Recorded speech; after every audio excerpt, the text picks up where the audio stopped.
Welcome to When Nerds Learn to Fly. This is the first week of our 7-day journey of rescuing 4 baby bunnies. 2 baby bunnies showed up at our house on Sunday evening due to someone disturbing the nest through construction and taking the babies, which I wouldn't recommend, but they did. So these babies needed taken care of.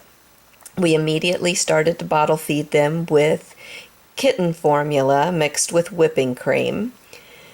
They took to the bottle fairly well.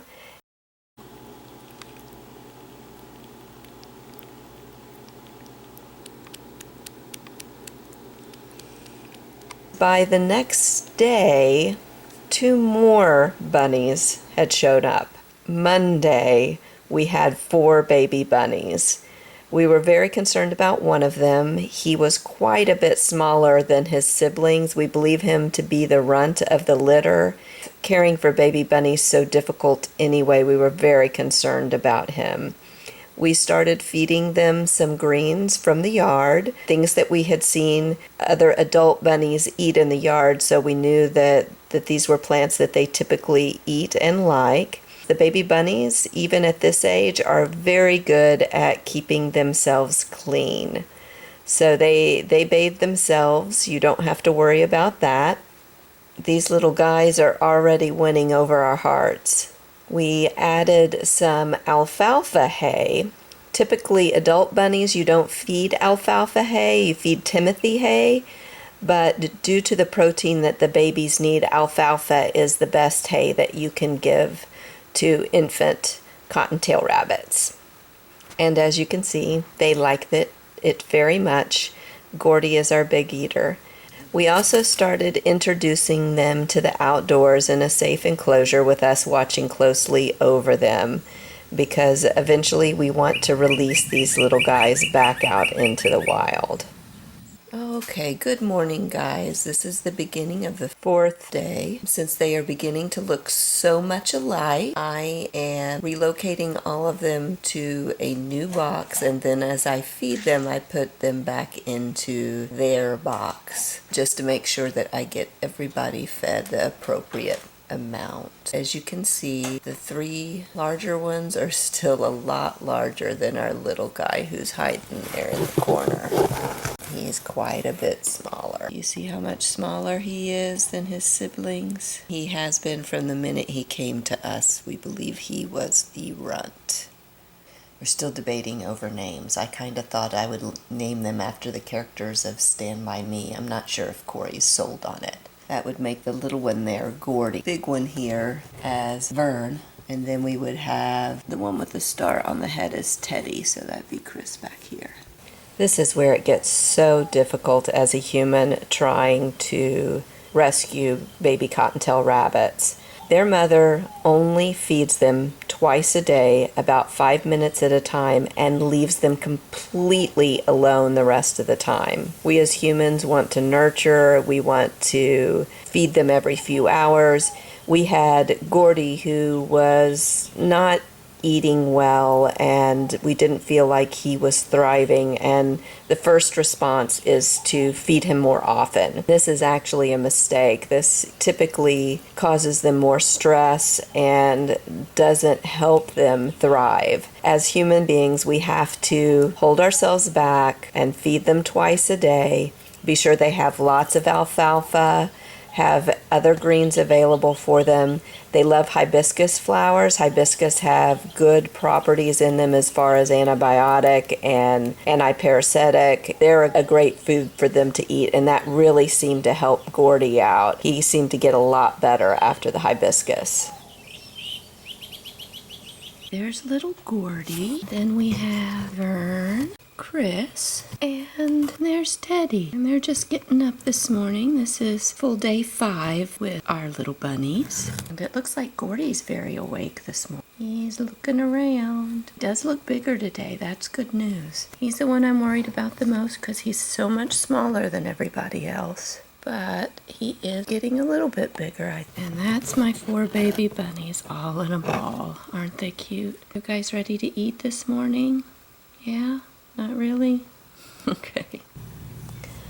I started adding puppy formula, a small amount of that to the kitten formula. The kitten formula has more protein, but the puppy formula has more fat. And with some of the issues that Gordy was having and a little bit of issues with the other rabbits, I ended up adding 1 part puppy formula to the kitty formula. And I think the rabbits really liked it. They seemed to eat the formula a lot better, and they started to gain weight a lot faster.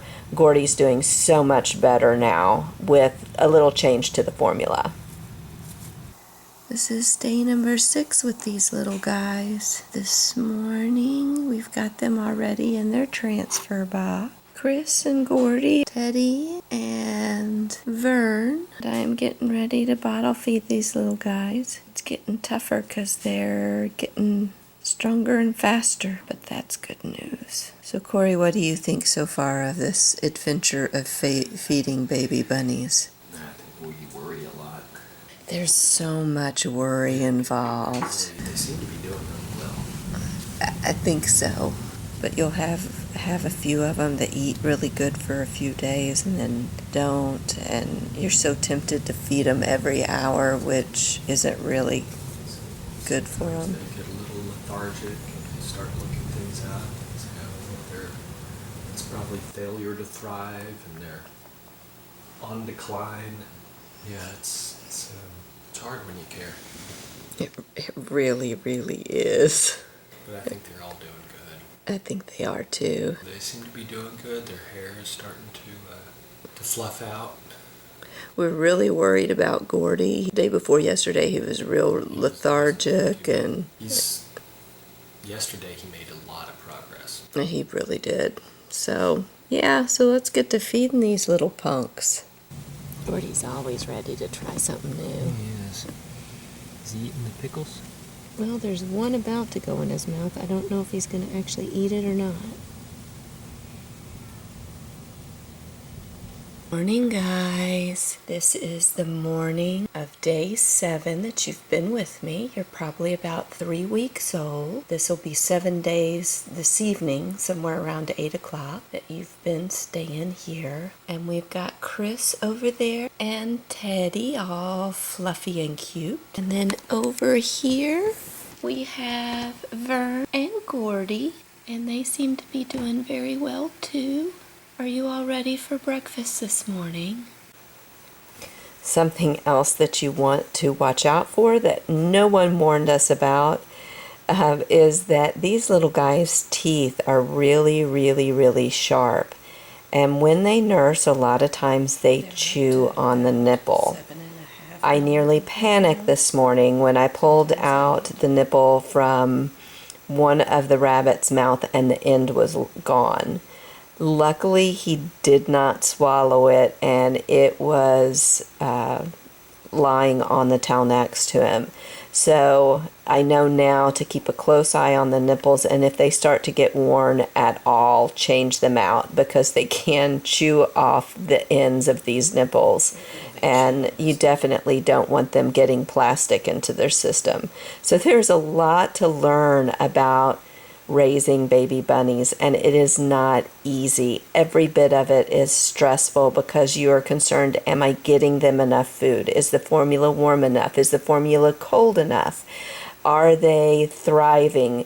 Are they getting big enough? You know, why is this one a little lethargic today? Why is this one full of energy today? And then they're jumping out of the boxes now.